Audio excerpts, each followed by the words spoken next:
இனியவளே உனது இருவிழி முன் பழதச குவளையில் விழுந்த எறும்பின் நிலை எனது நிலை விலக விருப்பமில்லையே பூவே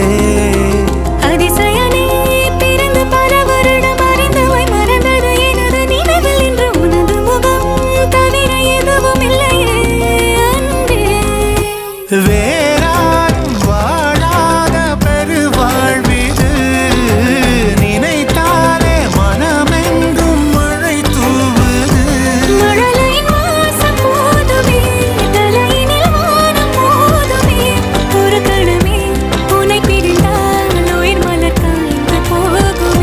நீதானே பொஞ்சாதி நானே உன் சரிபாதி நீதானே பொஞ்சாதி